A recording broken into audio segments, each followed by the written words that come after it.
안녕하세요. 인생의 고난과 슬픔이 참 많았던 60대 여자입니다. TV에 다큐멘터리를 보거나 이런 사연 채널의 여러 사연을 들어보면 우리 주위엔 힘들게 살아온 분이 참 많은 것 같더군요. 그리고 씁쓸하게도 저 또한 나름대로 힘든 삶을 겪은 여러분의 이웃 중 하나였어요. 다행히 지금에 이르러서일지언정 저는 행복과 조우하기 시작했는데요. 그런 제 사연을 많은 분께 공유하고 싶어 이렇게 제 이야기를 보내게 됐어요. 집이 가난했던 전 운이 좋게도 부잣집 아들인 남편에게 나이 20에 일찍이 시집을 갔습니다. 그리고 이듬해 아들을 낳으며 행복한 결혼 생활을 꾸려나갔죠. 워낙 아들이 귀한 집안이었던지라 남편도 함께 살던 시부모님과 남편의 두 여동생도 저희 아들을 굉장히 예뻐했어요. 그런데 결혼한 지 4년쯤 지났을 때부터 남편은 저를 질려하기 시작하더군요. 저 지겨운 얼굴 보기만 해도 아주 짜증난다 진짜. 우리 창호만 아니었으면 내가 술집 예쁜이들이랑 밤새 놀고 집에도 안 들어왔을 텐데. 뭐? 당신 바람 피워? 어떻게 그걸 나한테 그렇게 당당하게 말해? 내가 내 돈 주고 재미 좀 보고 다닌다는데 그게 뭐 어때서? 근데 이게 어디서 감히 서방한테 도끼 눈을 떠? 남편은 점차 절 구박하더니 바람까지 당당하게 피우고 다녔습니다. 제가 서운하고 화가 나서 따지니 그때부터 남편은 제게 손찌검까지 하더라고요. 한 번이 어렵지 두 번째부턴 쉽다고 하죠. 그 뒤부터 남편은 술만 먹으면 아무 꼬투리나 잡으며 저에게 손찌검을 해댔어요. 내가 예전엔 단단히 눈이 삐었었지. 어디서 구질구질하기만 한 여자를 우리 아들 엄마랍시고 데려왔지 내가? 그만해 제발. 나한테 당신이 대체 무슨 권리로 이러는 거야? 권리? 내가 찢어지게 가난한 너 데려다가 아들도 낳게 해주고 삼시세끼 고기 반찬도 먹게 해주고 돈 걱정도 없이 살게 해줬잖아. 게다가 너 내가 네 남동생 고등학교 졸업할 수 있게 친정생활비까지 도와줬던 것도 기억하지? 그런데도 나한테 권리가 없어? 난 지금 보니 볼 거 하나도 없는 당신 같은 여자한테 코가 깨인 게 너무 짜증나는 사람이야. 그럼에도 불구하고 이 집에서 계속 살게 해줬으면 감사합니다 하고 납작 엎드려야지. 어디서 말대꾸야? 요즘 세상에 태어났으면 저도 그런 남편에게 똑부러지게 대응할 수 있었을까요? 하지만 당시만 해도 여자가 목소리를 높이는 건 쉽지 않았고 무엇보다 정말 남편이 친정을 좀 도와준 건 사실이었기에 저는 바보같이 참고 살았어요. 처음엔 시부모와 시누이들에게 도움을 청했었는데 그들은 그런 절 완전히 벌레대하듯 하더라고요. 우린 너 처음부터 마음에 안 들었다.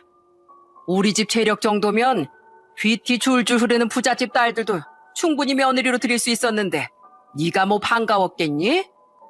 우리 아들 고집 때문에 너한테 잘해주는 척하긴 했다만 우리 아들이 드디어 제정신이 들었나 보구나. 그래도 우리가 안 내쫓는 걸 다행으로 생각해야지. 어디서 서방이 이랬다 저랬다 촉새처럼 입을 놀려? 새언니, 너무 염치가 없는 거 아니에요? 우리 오빠 덕분에 신분 상승하게 됐으면 찍소리 말고 내조나 열심히 할 것이지. 왜 오빠가 술집 여자 만나는 것까지 신경 써요? 옛날엔 다 첩 하나 둘쯤은 다 당연하게 두고 살았다는데 오빠 정도면 점잖은 거 아니에요? 웃겨 진짜. 너무 서러웠습니다. 제가 19살 때 엄마가 돌아가신 후 마음의 병을 얻어 동생과 살며 시름시름 앓던 아버지께 제가 어떻게 사는지 차마 말씀드릴 수도 없었어요. 그렇게 괴팍하고 못된 인간 투성이인 그 집에서 오직 아들만이 제 숨구멍이었죠. 잘 자라 우리 아가 앞들과 뒷동산에. 우리 창우 자? 창우야, 엄만 있지? 우리 창우 덕분에 숨 붙어서 살아. 창우가 이 엄마를 살게 하는 희망이야. 착하고 순한 아들을 보고 있노라면 잠시나마 숨통이 트이는 기분이었습니다. 아들은 고맙게도 저를 가장 많이 따르고 좋아했어요. 아들을 끔찍이 아끼던 남편과 시댁 식구들은 제 아들이 볼 때만은 제게 한없이 다정하게 굴었습니다. 하지만 실상은 저를 인간만도 못하게 생각하는 사람들이었기에 그런 아들이 절 좋아하는 걸 굉장히 싫어하더라고요. 그러다 결국 남편과 시댁 식구들은 저희 아들이 10살이 되던 해 저를 완전히 집에서 쫓아냈어요. 나가! 아무리 생각해도 당신은 우리 창호 엄마로 두기엔 너무 무식하고 보잘것없는 사람이야. 우리 가족이 집안일 할 사람이 필요해서 당신을 붙잡아뒀었는데 차라리 가정부를 두는 게 낫지. 창호가 당신을 더 따르기 전에 우린 당신이랑 창호를 떼어둬야겠어. 당신처럼 천한 여잔 우리 창호 일색에 도움이 안 될 거야. 여보, 우리 창호 나 한 달에 한 번, 아니 1년에 한 번이라도 보고 살게 해주면 안 돼? 제발, 우리 창호는 내 전부야. 웃기지 마. 당신이 창호한테 뭘 해줄 수 있는데? 당신한테 돈이 있어. 잘 사는 친정이 있어. 난 창호한테 당신이란 존재 자체를 지워버릴 거니까 우리 창호 앞에 절대 나타나지 마. 난 우리 창호 태생부터 흠 하나 없는 부잣집 자식으로만 키울 거니까 당신이 괜히 나타나서 우리 창호의 오점이 되지 말라고, 이 거렁뱅이야. 만약 우리 창호 앞에 나타나면 나 두 눈 질끈 감고 창호 확 당신한테 보내버리는 수가 있어. 당신 창호를 당신처럼 가난뱅이로 키울 자신 있어? 있으면 어디 나타나 보던가. 남편과 시댁 식구들은 저에게 2번 다시 아들 볼 생각은 말라는 엄포를 놨습니다. 결국 저는 아들을 그 집에 둔 채 이혼을 하게 됐어요. 이혼이야 제가 그토록 바라던 바였으니 기쁘기까지 하더군요. 그런데 아들을 볼 수 없게 됐다는 사실은 제 가슴을 찢어지게 만들었죠. 하지만 남편 말대로 제겐 남편보다 아들을 잘 키워낼 수 있는 능력이 없었어요. 게다가 아들을 끔찍이 여기는 사람들이었으니 설마 그러진 않겠지만 만에 하나라도 그들이 정말 아들을 저처럼 내쫓을까봐 두렵기도 했습니다. 평생 가난에 시달리며 살았으니 아들은 절대 저처럼 살게 하고 싶지 않았거든요. 그렇게 전 나이 30에 이혼을 하고 혼자가 되었습니다. 전 남편과 시댁 식구들에게 너무 많은 손찌검과 무시, 괴롭힘을 당하며 살았던 제게 남은 건 겨우 낡은 단칸방을 구할 보증금과 피폐해진 마음뿐이었죠. 지금이야 이혼하면 위자료, 재산 분할 등등을 당당히 청구할 수 있는 시대지만 30년 전엔 주부였던 여자가, 그것도 돈도 힘도 없는 여자가 법적으로 싸워보기엔 많이 두렵고 막막했던 때였거든요. 게다가 결혼 후 지방에서 아버지를 모시고 살던 남동생도 형편이 어려운 걸 알았기에 차마 손을 벌릴 수가 없겠더라고요. 이혼 후 저는 이를 악물고 생계를 위해 세상에 뛰어들었어요. 영란 씨, 이혼하고 혼자 산다며? 퇴근하고 집에 가면 쓸쓸하겠어. 어때? 내가 추가 수당 줄 테니까 나랑 저녁에 맥주나 한잔 하고 가. 돈을 벌기 위해 정말 안 해본 일이 없었습니다. 그리고 그 시간 동안 정말 많은 서름을 겪기도 했죠. 파출부로 일하던 시절엔 제가 이혼녀라는 걸 알고 접근하려던 유부남 집주인에게 몹쓸 짓을 당할 뻔도 했어요. 또 그 다음으로 했던 식당 일도 고데기는 마찬가지였죠. 이야, 이모, 여기 죽이는 아줌마가 들어왔네. 이봐, 나 여기 단골인데 앉아서 술 좀 따라봐. 왜 이러세요? 여기 술집 아니에요. 누가 뭐래? 앞으로 자주 볼 테니까 좀 친해지자는 거지. 여기 이모, 새로운 직원이 왜 이렇게 딱딱해? 에이, 기분 나빠. 내가 내 돈 쓰러 오면서 이렇게 이상한 취급 받아야 돼? 이러면 나 여기 안 와. 아이고, 김씨, 미안해. 얘가 워낙 성격이 까칠해서 그래. 영란씨, 왜 엄한 손님을 찾고 그래? 누구 장사 망하게 할 일 있어? 또 이렇게 손님한테 예민하게 굴면 확 잘라버릴 거야. 그 외에도 설거지, 우유 배달일, 마트 점원 등 정말 저는 많은 일을 하며 돈을 벌었어요. 그 와중에 부엌과 허드렛 일 또한 단 한 번도 쉬지 않으며 말입니다. 제가 그렇게까지 돈을 벌었던 이유는 딱 하나였어요. 우리 아들 언제 저렇게 컸을까? 그건 바로 저 먹고 살 돈 이외에 아들의 양육비를 벌기 위해서였죠. 법적으로 제가 전 남편에게 아들의 양육비를 보내줘야 했던 건 아니었어요. 하지만 저는 돈을 벌기 시작한 순간부터 다달이 전 남편의 통장으로 양육비를 보냈습니다. 그렇게라도 아들에게 조금이나마 엄마 노릇을 하고 싶었거든요. 전 남편 또한 당연히 제가 양육비를 보내는 걸 알 수 있었지만 굳이 연락을 해오진 않더라고요. 또한 저는 전 남편 때문에 비록 앞에 나설 수는 없었지만 가끔이나마 먼 발치에서 아들을 보고 오곤 했어요. 아버지, 어머니, 왜 집 앞에 나와 계세요? 아이고, 우리 창우, 오늘도 학교 공부 열심히 했어? 창우 너 기다리고 있었지. 아버지랑 이 새어머니랑 같이 오늘은 맛있는 외식하러 가자. 제가 아들을 지켜보러 가는 곳은 주로 전 남편의 집이나 아들의 학교 앞이었습니다. 전 남편은 저와 이혼하고 몇 달 뒤에 굉장히 부잣집 딸처럼 보이는 여자와 재혼을 한 모양이더군요. 혹시 그 여자가 아들을 구박하는 건 아닐까 싶었는데 다행히 아들과 그 여자는 사이가 좋아 보이더라고요. 아들이 그 여자를 향해 어머니 하며 웃는데 심장이 미어졌습니다. 물론 다행이긴 하지만 아들은 나 없이도 행복하게 잘 살고 있구나. 아들에겐 벌써 다른 엄마가 생겼구나 싶어서 말이죠. 아들은 보고 싶었지만 차마 그 모습은 보기가 힘들더군요. 때문에 이후로 전 가끔씩 아들의 학교 앞으로만 찾아가 몰래 아들을 보고 오곤 했어요. 어릴 적부터 그렇게 똘똘하더니 저런 명문대 합격했구나. 엄마 네가 너무 자랑스러워. 축하해 우리 아들. 저는 아들의 고등학교 정문에 걸린 현수막을 보고 아들이 명문대 합격했다는 사실도 알게 됐습니다. 너무 기특하고 기쁜 마음에 저는 현수막을 보고 마치 아들에게 말하듯 축하 인사를 중얼거리기도 했죠. 이후 저는 전 남편의 통장으로 아들의 첫 등록금을 보냈어요. 이체 메모에 창우 첫 등록금이라는 말을 적어서요. 그러자 얼마 뒤 처음으로 전 남편에게 연락이 왔더라고요. 전 남편은 자신의 번호도 아닌 공중전화로 제게 연락한 거라고 말했죠. 내 연락처 어떻게 알았어? 수소문에서 알아봤어. 그게 문제가 아니라 당신 창우 대학 합격한 건 어떻게 알았어? 고등학교 정문에 현수막이 걸려있길래 그거 우리 창우 맞잖아. 그치? 내가 창우 앞에 나타나지 말라니까 음흉하게 뒤에서 우리 창우를 훔쳐보고 살았어? 내가 그동안은 당신한테 굳이 연락하고 싶지 않아서 당신이 돈 보내는 거 놔뒀었거든? 근데 더 이상은 안 되겠어. 앞으로 절대 돈 보내지 마. 보낸 등록금도 다시 돌려줄게. 돌려준다고? 그러지 마. 우리 아들 첫 등록금만은 내가 꼭 내주고 싶었단 말이야.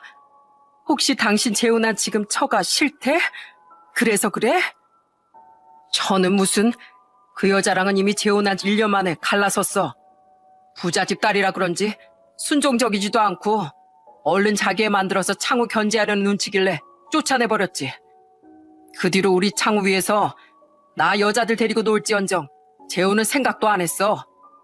그만큼 나한테 창우가 가장 중요하니까. 창우 명문대 간 거 맞고 나 우리 아들 이렇게 잘 키웠어. 그리고 당신도 알다시피 난 당신이 주는 그딴 푼돈들 아니어도 창우 충분히 뒷바라지 해줄 수 있어. 그러니까 앞으로 돈 핑계로 구질구질하게 창우랑 엮여보려는 생각 추워도 하지 마. 아직도 모르겠어?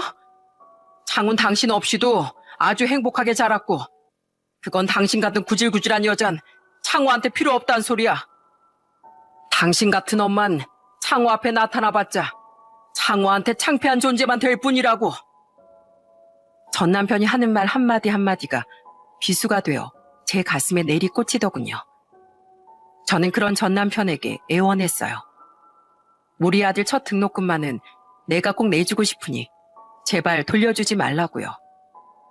결국 전 남편은 등록금을 돌려주지 않는 것엔 동의했지만 이후 제가 돈을 보내지 못하게 제가 유일하게 알고 있던 그 계좌를 아예 없애버렸더라고요. 때문에 더 이상 아들을 위한 돈을 보내지 못하게 됐지만 저는 제 생활비와 동생 부부에게 줄 아버지 치료비를 빼고도 계속해서 아들을 위한 돈을 따로 모았어요. 그동안 그게 제 유일한 버릇이자 취미였고 낙이었으니 그것마저 멈추면 제가 살아갈 이유를 못 느낄 것 같았거든요. 부디 언젠간 이 돈을 아들에게 줄 수 있는 날이 오기를 남몰래 상상하고 꿈꾸며 그걸 유일한 사는 낙으로 삼은 거예요. 영란 씨, 오늘 표정이 왜 이렇게 밝아? 아, 또 아들 몰래 보고 왔구나? 이젠 성공했나 봐? 예, 어젠 운 좋게 무려 5분이나 아들 얼굴을 볼 수 있었어요. 아유, 정말 지독한 짝사랑이다. 그죠? 솔직히 제가 우리 아들이면 나중에 알고 소름 돋아할지도 모른다고 생각해요. 그래서 이제 그만해야지 하는데 자꾸만 보고 싶은 마음에 발길이 가서 저도 많이 힘드네요. 그렇게 저는 여전히 혼자 쓸쓸히 살아갔습니다. 당시 저는 소개를 받아 시작한 용역 청소업체 일을 하고 있었어요. 그리고 그때도 아들을 그리워하는 마음은 여전했기에 저는 가끔씩이나마 이젠 아들의 대학 앞으로 아들 얼굴을 훔쳐보려 찾아갔었어요. 아들이 전처럼 정해진 시간에 등교하고 하교하는 청소년이 아니니 솔직히 전만큼 얼굴 보긴 쉽지 않더군요. 하지만 너무 보고 싶은 마음에 몇 날 며칠을 아들 대학 근처에서 서성여 볼 때면 운 좋게 한 번씩은 아들을 볼 수 있었습니다. 아들은 정말 훤칠하고 표정도 밝고 당당한 청년으로 자라 있었죠. 그런 아들을 보고 있노라면 전 남편이 그래도 아들만큼은 밝고 훌륭하게 키워준 것 같아 안심이 되더라고요. 때문에 저는 조금이나마 마음을 놓고 서서히 아들을 가슴에 묻을 수 있게 됐습니다. 이제 아들에게 나란 존재는 정말 필요하지 않을 테니 앞으로 늙고 병들며 아들의 짐만 될 나는 아들 곁에 없는 게 낫다고 생각한 거죠. 그렇게 저는 언제부턴가 아들을 더 이상 찾아가지 않게 됐어요. 아버지, 저 알아보시겠어요? 그로부터 몇 년 뒤 저는 또다시 가족과 이별을 하게 됐습니다. 제 나이 48살에 오래도록 병으로 힘겨워하던 아버지가 돌아가셨거든요. 재훈아, 애미야, 특히 우리 애미야. 그동안 싫다는 소리 한 번 않고 날 챙겨줘서 진심으로 고맙다. 너에게 이번 생에 입은 은혜 내 하늘 가서라도 꼭 갚으마. 영란아, 이 애빈 마지막까지 네가 참 걱정이다. 형편이 어려울지언정 재훈이 애미 같은 좋은 짝을 만나서 의지하고 사는데 넌 여태 혼자서 제대로 된 행복이 뭔지도 모르고 살고 있잖니. 이 애비가 너무 못나서 지난날 고되게 산 널 지켜주지 못해 많이 미안하구나. 다음 생엔 이렇게 못나고 가난한 부모 말고 꼭 돈 많고 능력 있는 부모 아래서 태어나렴. 우리 착하고 가여운 딸, 이 아버지가 하늘에 가서 네 엄마랑 같이 항상 네 행복을 빌어주마. 이 애비가 참 많이 미안했다. 자식으로서 행복하게 사는 모습을 꼭 보여드리고 싶었건만 저야말로 너무 죄송해서 눈물이 멈추지 않더군요. 그렇게 아버지를 떠나보낸 후 저는 더는 걱정스러운 딸이 되지 않기 위해 전보다 더 열심히 살았습니다. 하지만 세상은 그런 저를 비웃듯 몇 달 뒤 이번엔 더 감당하기 힘든 불행을 가져다 주더라고요. 재훈아, 누나 다리가 안 움직여. 아무리 움직여 보려고 해도 느낌이 안 나. 저는 일을 하다 그만 큰 사고를 당하게 됐습니다. 사고가 났던 날 저는 한 공장의 천장 쪽을 청소하고 있었어요. 그런데 그만 사다리에서 발을 헛디뎌 추락을 하고 만 겁니다. 그리고 저는 그 불의의 사고로 인해 무려 하반신 완전 마비라는 충격적인 장애를 얻게 됐죠. 어떻게 세상이 나한테만 이렇게 잔인할 수가 있어. 겨우 힘내서 살아보겠다고 발버둥치는 나한테 세상이 어떻게 이러냐고. 저는 안타까운 마음에 저를 보며 울기만 하는 동생과 올케 앞에서 세상에 대한 원망을 퍼부어댔어요. 하지만 아무리 원망을 한들 시간을 돌릴 수도 없고 제 두 다리를 움직이게 만들 수도 없었죠. 점점 현실에 순응한 전 치료받던 곳에서 요양병원으로 옮겼어요. 그리고 그곳에서 장애를 얻은 몸으로 혼자 살아가기 위해 치료와 재활을 병행하기 시작했습니다. 지방에서 아이들과 먹고 사느라 제 옆에 붙어 있어 주지 못하는 걸 미안해하는 동생과 올케를 안심시키며 말이죠. 재훈아, 올케, 왜 자꾸 미안해해? 나 간병인 이모님이랑 간호사 선생님들 덕분에 아주 편하게 지내고 있어. 재활도 나 같은 완전 마비 환자한텐 큰 가망은 없지만 대신 팔힘도 열심히 기르고 있고 나 정말로 괜찮어. 그러니까 내 걱정은 하지 마. 하지만 돌아가신 아버지께도 동생 부부에게도 항상 괜찮다고 말하는 일이 이젠 너무 힘겹더군요. 사실 전 한 번도 괜찮은 적이 없었으니까요. 결국 한 번은 혼자 저를 찾아와 또다시 미안해하는 동생에게 울면서 속마음을 털어놓기도 했어요. 제발 미안해 좀 하지 마. 그래, 나 안 괜찮아. 근데 날 괴롭게 하는 것 중 하나가 바로 난 가족들에게 항상 걱정만 끼치는 해악적인 사람 같다는 거야. 재훈아, 나 정말 이렇게까지 노력해서 살아야 하는 걸까?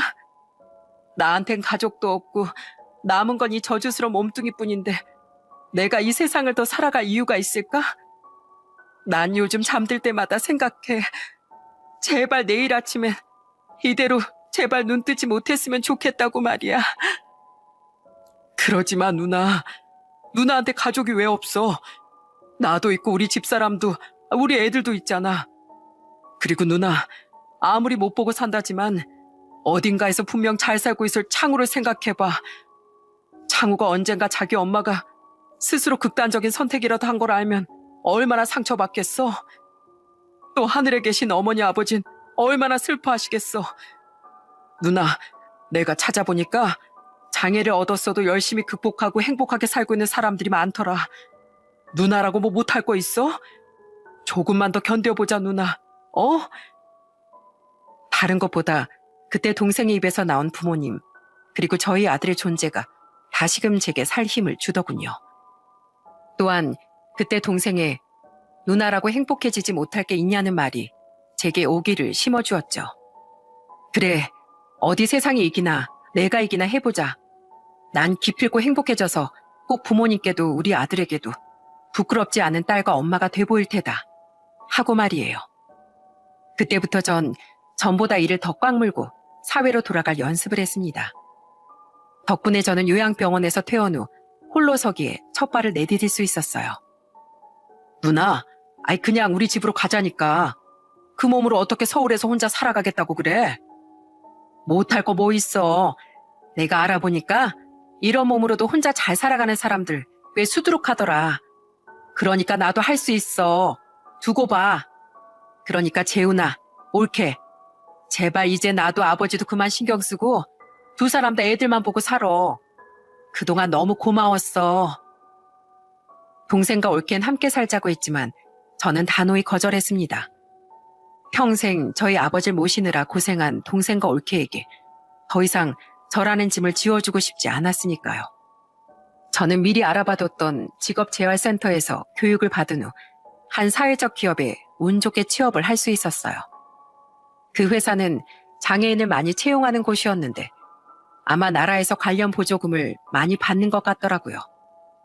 그리고 저는 그곳에서 저와 처지가 아주 비슷했던 한 남자를 만났어요. 그 사람이 누군지 아시나요? 저보다 나이가 2살 많았던 그 사람은 바로 지금의 제 남편이랍니다. 남편은 저처럼 사고로 하반신 마비를 당한 후 그 회사에서 일을 하던 사람이었어요. 정문 씨 매번 뭐가 그렇게 감사하세요? 날씨가 좋으면 하늘을 보면서 감사한 날씨라고 하고 비가 오면 또 비가 온다고 감사하다고 하고요. 솔직히 저는요, 이 세상에 자주 믿거든요. 저한테 해준 거 하나 없이 불행만 잔뜩 가져다 주는데 얄밉잖아요. 정문 씨는 세상이 안 미워요? 전엔 미웠어요. 근데 계속 밉다 하니까 그 세상에서 태어난 나 자신까지 미워지는 거 있죠? 그렇게 생각하니까 세상을 미워하는 게 결국 나한테 미안한 일인 것 같더라고요. 내가 잘못한 거라곤 열심히 살아온 것밖에 없는데 나 자신이 그런 나한테 고마워하긴커녕 미워하면 안 되잖아요. 그래서 그때부턴 날씨가 좋으면 내 기분이 좋아졌으니까 감사하고 비가 오면 덕분에 날이 선선해질 테니까 그거 나름대로 또 고맙다고 생각하며 살기로 했어요. 기왕 감정 소모할 거 미워하는 것보단 감사해야 하는 게 훨씬 기분 좋잖아요. 저와 달리 긍정적이고 마음도 훨씬 따뜻했던 그 사람이 저는 참 대단해 보였습니다. 그렇게 서로 호감을 갖고 가까워지다가 저는 저와 비슷했던 남편의 사정도 알게 된 거예요. 저는 원래 택시 운전을 했었어요. 평생 일 한번 해본 적 없던 아내랑 클래식 피아노 전공한다고 유학도 가고 돌아와서도 돈이 많이 들었던 딸을 먹여 살리느라 거의 서울 차도에서 젊은 시절을 다 보냈죠. 근데 제가 일을 하다 사고로 몸이 이렇게 되니까 아내라는 사람이 제일 먼저 절 버려버리더라고요. 더 충격적이었던 건 그렇게 금이야오기야 키운 딸마저 절 창피한 짐덩이라며 버려버린 거예요. 어찌나 상처였는지 아직도 그때를 떠올리면 눈물이 나네요. 남편의 딸은 심지어 결혼할 때 자신의 혼주석에 남편의 전처와 재혼한 남자를 앉혔다는군요. 그 뒤론 재혼한 전처처럼 그 딸도 자신과 완전히 연락을 끊어버렸다고 했죠. 평소 누구보다 따뜻하게 웃던 남편의 웃음 뒤엔 그렇게 슬픈 상처가 있었던 거예요. 그리고 비록 순서는 다르지만 배우자에게 버림받고 자식과도 인연이 끊긴 것이 저와 참 비슷한 것 같아 더욱 공감이 가더라고요. 그렇게 우린 서로의 아픔에 공감해주다 아주 서서히 서로에게 마음을 열게 됐어요. 비록 상황이 평범한 사람들과는 다르니 신중에 신중을 거듭할 수밖에 없었지만 우린 서로의 신뢰를 확인한 기나긴 시간 끝에 서로 남은 미래를 함께하기로 약속했죠. 우리 둘 다 몸이 불편하지만 그래도 백지장도 맞들면 낫지 않겠어? 평생 상처받고 괴로워했던 당신 마음 이제 내가 어루만져주며 살고 싶어. 이제라도 내가 당신 꼭 행복한 사람으로 만들어줄게. 남편은 제가 전 남편에게 받은 서름을 모두 잊게 해주던 좋은 사람이었습니다. 또한 전 시댁 식구들과 달리 새 시어머니와 남편의 여동생인 시누이도 정말 천사 같은 사람들이었죠. 그렇게 힘들게 살았다니 같은 여자로서 내 가슴이 너무 아프구나. 우리 정문이 몸은 좀 불편해도 아주 좋은 애야. 앞으로 살면서 꼭 우리 정문이에게 많이 위로받고 살려무나. 새언니, 전 우리 오빠랑 함께할 결심을 해준 것만으로도 진심으로 감사하고 있어요. 저도 서울 사니까 혹시 도움 필요한 일 있으면 언제든 저랑 남편한테 연락 주세요. 늘 제 걱정을 내려놓지 못하던 제 동생 부부 또한 제 남편을 굉장히 환영해줬습니다. 그렇게 우린 양가 가족의 축복을 받으며 가까운 지인만 모시고 조촐한 결혼식을 올리게 됐어요. 그냥 간단한 가족 식사만 하고 끝내려고 했건만 남편이 고집을 부렸거든요. 나이가 58이나 돼서 무슨 드레스예요. 아무리 이런 단촐한 드레스라도 부담스러워요. 사람들이 주책이라고 욕한다고요. 아, 욕하라 그래. 내 눈엔 천사 같기만 하구만. 영란아, 아니 여보. 난 앞으로 당신한테 가능한 한 다른 여자들이 누린 행복은 모두 누리게 해주며 살고 싶어. 그래서 당신이 이번 생을 괴로움이 아니라 행복함으로만 기억하며 나중에 눈을 감았으면 좋겠어. 감사하게도 저희가 초대한 지인들은 기쁜 마음으로 우릴 축하해 주었어요. 물론 괜히 죄송스러운 마음에 우린 답례품으로 아주 비싼 선물을 준비해 일일이 감사를 표했죠. 그때 양쪽 축의금은 제 남동생과 큰 조카가 모두 받아줬어요. 어차피 하객도 많이 없어 양측 모두 축의대를 열 필요도 못 느꼈었거든요. 동생과 조카는 신부 쪽인지 신랑 쪽인지만 구분해서 방명록을 구비해놓고 축의금을 받아줬습니다. 그런데 무사히 결혼식이 끝나고 하객들이 모두 돌아간 후 동생이 당황한 표정으로 제게 이상한 말을 하더라고요. 누나, 이것 좀 봐. 어떤 하객분이 축의금을 수표로 1억이나 주고 갔어. 뭐? 1억? 누군데? 몰라. 우리 애들보다 나이가 좀 있어 보이는 젊은 남잔데 방명록에도 봉투에도 이름도 안 적고 그냥 누나 쪽 축의금이라고만 말하더라고. 그래서 액수 적으려고 돈을 꺼내봤더니 무려 1억이 들어있었던 거야. 여기 작게 접힌 쪽지도 같이 들어있었거든? 열어볼까 하다가 아무래도 누나보다 먼저 열어보는 건 예의가 아닌 것 같아서 안 열어봤어. 얼른 봐봐. 동생은 아주 황당무계한 말을 하며 제게 한 축의금 봉투를 건넸습니다. 저는 어리둥절해하며 그 봉투를 열어봤어요. 놀랍게도 그 봉투엔 정말 1억이라는 돈이 들어있더군요. 하지만 그보다 더 놀랍고 경악스러웠던 건 그 봉투 안에 접힌 채 들어있던 쪽지의 내용이었죠. 쪽지를 읽어본 전 옆에서 함께 쪽지를 읽은 동생과 남편과 함께 입을 틀어막고 말았어요. 너무 늦었지만 이제라도 은혜를 갚으려고 찾아왔어요.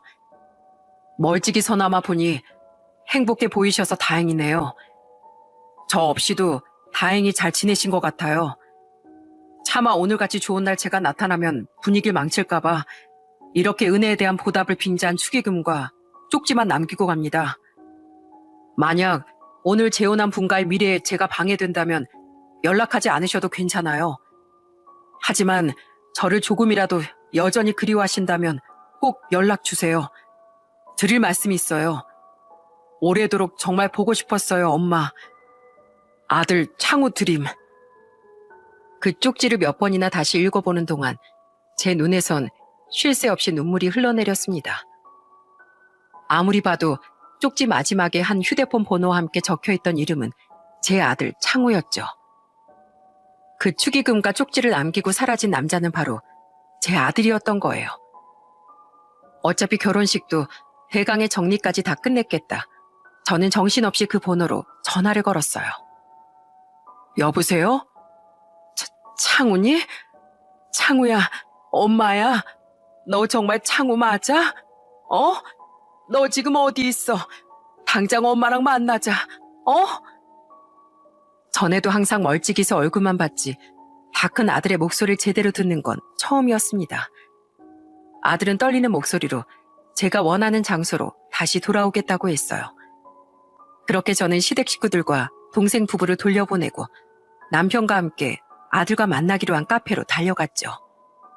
그리고 그곳엔 마지막으로 봤을 때보다 나이 들어 보였지만 여전히 어린 시절의 얼굴이 남아있던 제 아들 창우가 정말로 저를 맞아주더라고요. 창우야! 저는 아들을 보자마자 달려가 와락 아들을 끌어안았습니다. 그러자 잠시 멈칫했던 아들 또한 이내 저를 꼭 끌어안고 흐느끼더라고요. 엄마, 보고 싶었어요, 엄마. 엄마도 아주 많이 보고 싶었다. 너 어떻게 엄마를 찾아왔어? 네 아빠가 뭐라고 안 했어? 엄마 연락처는 어떻게 알았어? 하나씩요, 엄마. 우선 앉으세요. 남편과 아들은 어색하게 서로 인사를 했어요. 아들은 우리를 위해 커피를 사서 직접 가져다 주더군요. 그 커피로 목을 죽여 겨우 흥분을 달랜 전 그때부터 아들이 절 찾아오게 된 사연을 듣게 됐어요. 우선 2달 전에 아버지가 암투병 끝에 돌아가셨어요, 엄마. 네 아버지가? 아유, 그랬구나. 아들의 입에서 처음 흘러나온 말은 전 남편의 좋지 않은 소식이었어요. 솔직히 제 가슴엔 아직도 전 남편에 대한 원망이 많았기에 굳이 슬프진 않더군요. 저 평생 살면서 아버지 참 좋아했었어요. 저한텐 둘도 없이 다정하고 헌신적이었던 분이었으니까요. 게다가 저 아버지 말만 듣고 엄마를 아주 많이 원망하면서 살았어요. 날 원망했다고? 네, 아시죠? 제가 원래 엄마를 제일 좋아했던 거요. 근데 그런 엄마가 10살 때 저에게 아무런 인사도 없이 갑자기 집을 나가버렸잖아요. 그때 엉엉 울면서 엄마를 얼마나 찾았는지 몰라요. 그때 아버지랑 할아버지 할머니가 저한테 그러시더라고요. 엄만 바람나서 아버지도 저도 버리고 나간 거라고요. 그러면서 불쌍한 내 아들, 불쌍한 내 손주 하면서 저를 달래주는데 전 그게 정말인 줄 알았었어요. 내가 바람이 나서 집을 나갔다고 했단 말이야?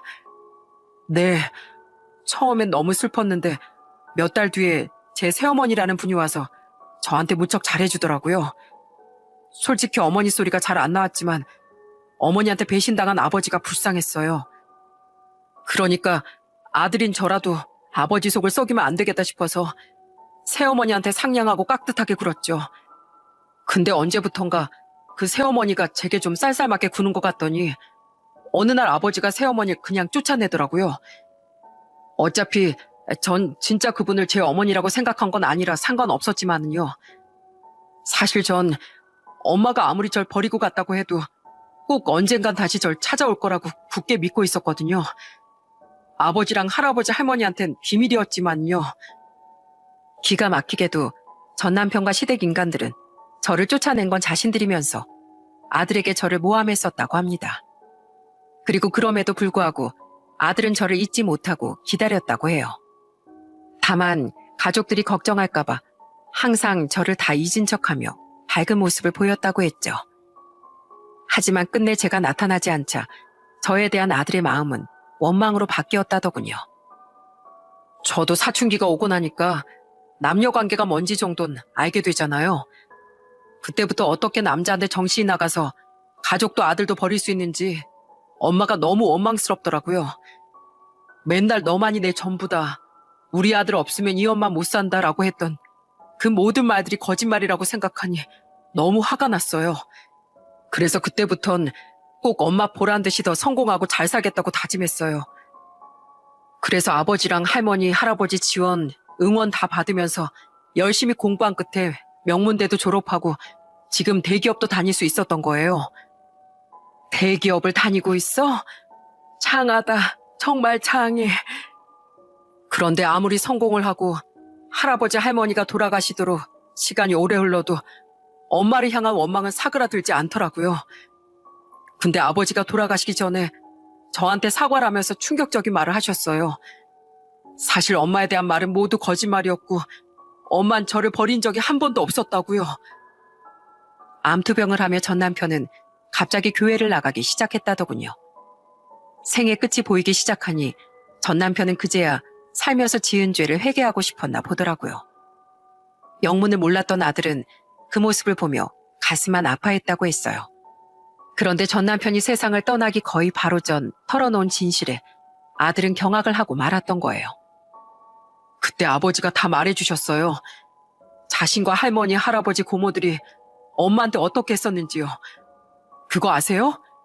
큰 고모는 지금 사기로 교도소에 들어가 있고 작은 고모는 이혼하고 재혼한 새 고모부한테 맞으면서 살고 있는 거예요.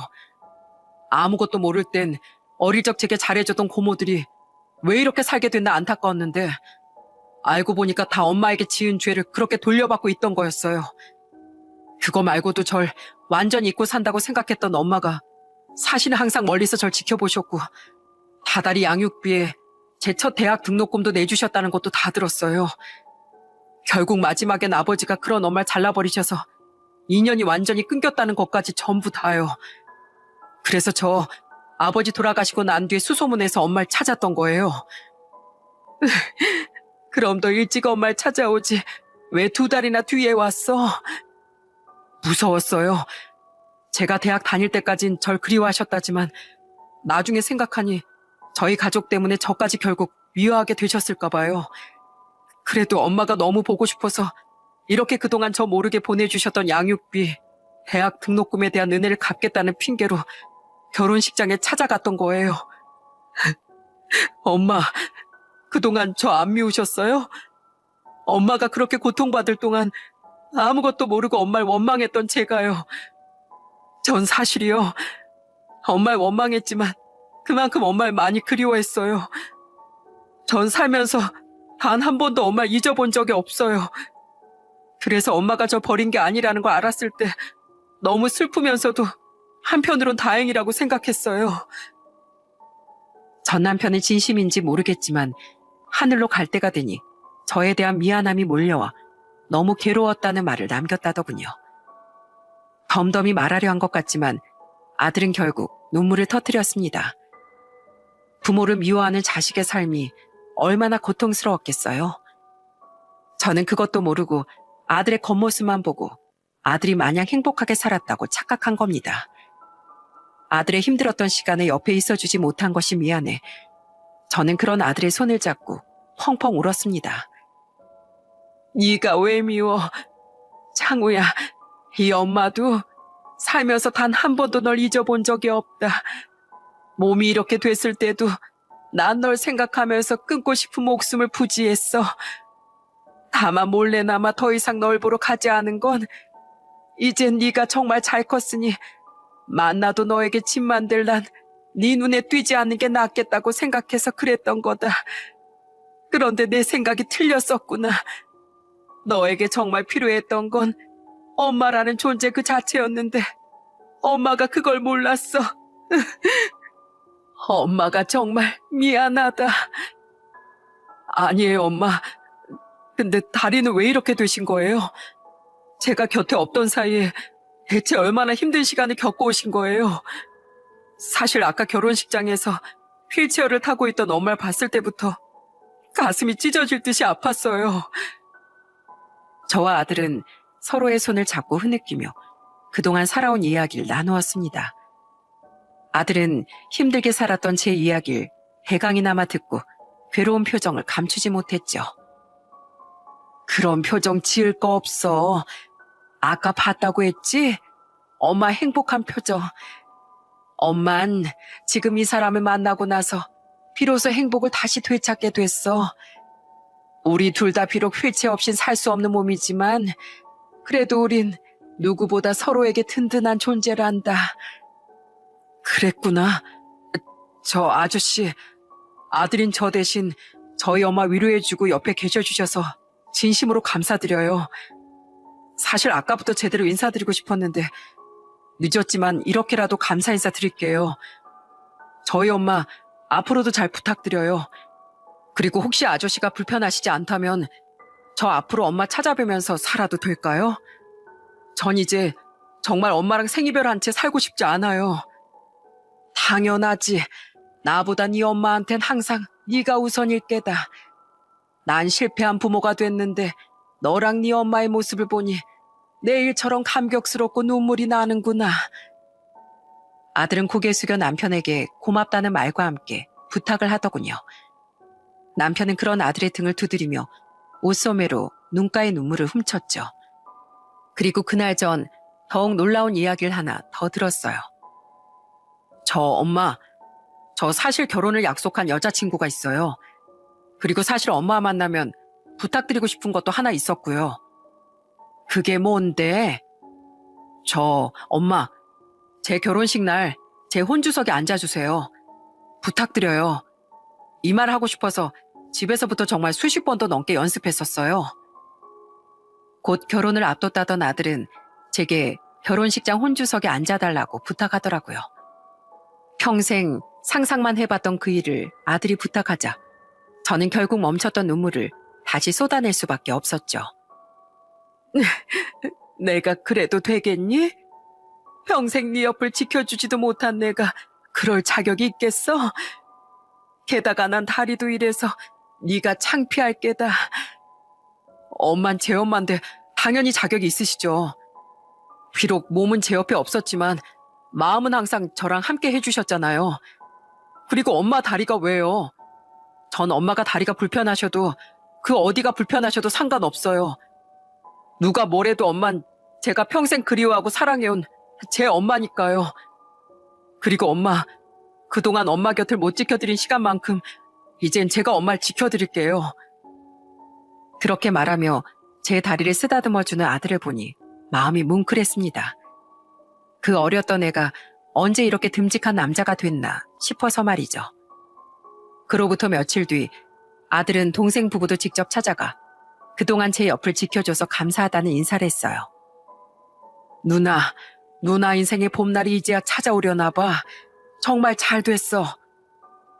저는 아들과 같은 회사에서 일을 하다 만났다는 예비 며느리 또한 만날 수 있었습니다. 똑똑한 아가씨가 얼마나 착하고 참하던지요. 저는 그때 두 아이에게 오래도록 아들을 생각하며 혼자 모아왔던 큰돈이 담긴 통장을 내밀었어요. 엄마, 제가 축의금으로 드린 돈보다 더한 돈을 이렇게 주시면 어떡해요? 됐어요. 저는 못 받아요. 받아도 이 엄마가 너만 생각하면서 안 먹고 안 입으면서 모은 돈이야. 어차피 네가 축의금으로 준 만큼을 빼고 생각하면 얼마 안 돼. 이 돈을 모으는 낙이 아니었다면 난 진즉 하늘로 먼저 갔을지도 모른다. 그러니 나를 살게 한 건 창우 너였던 거야. 그러니까 이 돈의 주인은 네가 맞다. 창우야, 네 아버지가 너한테만큼은 좋은 사람이었다는 걸 안다. 때문에 나처럼 네 아버지를 미워하길 바라진 않어. 하지만 적어도 네 아버지와 달리 네 처에겐 둘도 없이 다정한 지아비가 돼줘야 한다. 수연아, 언제든 혹시 창우가 속 썩이는 일이 있으면 나한테 말하렴. 내가 무조건 네 편이 되어줄 테니까. 이후 상견례 때 뵀던 사돈 어른들은 며느리처럼 좋은 분들이셨어요. 덕분에 저는 마음 놓고 두 분께도 저희 아들을 잘 부탁드렸어요. 이후 저는 평생 꿈으로만 그렸던 아들의 결혼식에 당당히 아들의 엄마로서 참석해 축하해 줄 수 있었죠. 결혼식이 끝난 후 남편은 다시 한번 두 아이에게 축하 인사를 건네며 씁쓸히 말하더군요. 여보, 이러면 안 되지만 난 참 당신이 부러워. 난 자식에게도 버림받은 실패한 아버지였으니까 말이야. 아저씨 실패한 아버지가 아니에요. 저랑 제 아내는 우리도 한 사람의 자식으로서 아버지로서 최선을 다해 살아온 아저씨를 진심으로 존경해요. 그리고 아저씨, 비록 너무 늦게 만나서 아버지라고 부르긴 아직 어렵지만 앞으로는 제가 아저씨 자식으로서 효도하면서 살게요.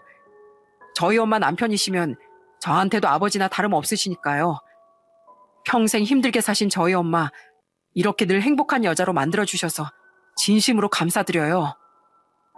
그때 이렇게 말해준 아들의 말을 듣고 남편은 고개를 푹 숙이며 고맙다고 말했습니다.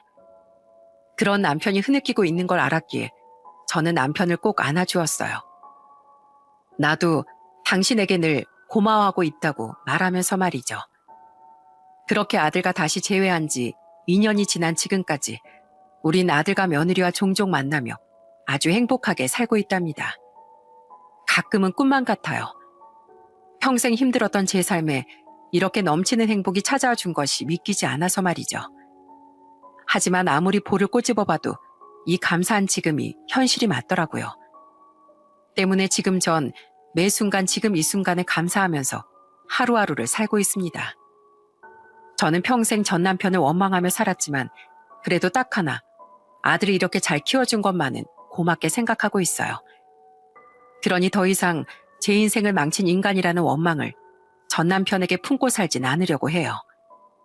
그저 저는 제 인생 마지막 장에 선물처럼 찾아와준 지금의 남편과 새 시댁 식구들, 그리고 아들과 며느리를 사랑하며 행복해지는 데만 집중하면서 살아갈 겁니다. 사는 동안 충분히 많이 원망도 하고 슬퍼도 해봤으니 이제 남은 생은 행복으로만 가득 채우고 싶거든요.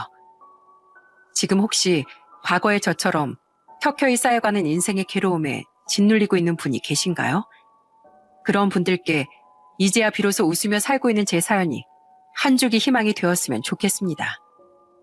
세상엔 낮과 밤이 있고 여름과 겨울이 있듯 인생에 꼭 불행만이 가득하진 않더라고요. 그러니 가장 어두운 시간은 바로 해가 뜨기 직전이라는 세상의 이치를 꼭 잊지 말고 하루만 또 하루만 더 묵묵히 견뎌보시길 바랍니다. 그럼 분명 여러분의 슬픔과 괴로움을 반드시 보상받을 수 있는 날이 찾아올 테니까요. 저 또한 세상 어딘가에서 여러분께 꼭 환한 햇볕이 내리쬐는 날이 찾아오길 함께 빌어드리겠습니다. 여기까지 제 이야기를 들어주신 모든 분께 감사하며 저는 여기서 이만 인사드릴게요. 감사합니다.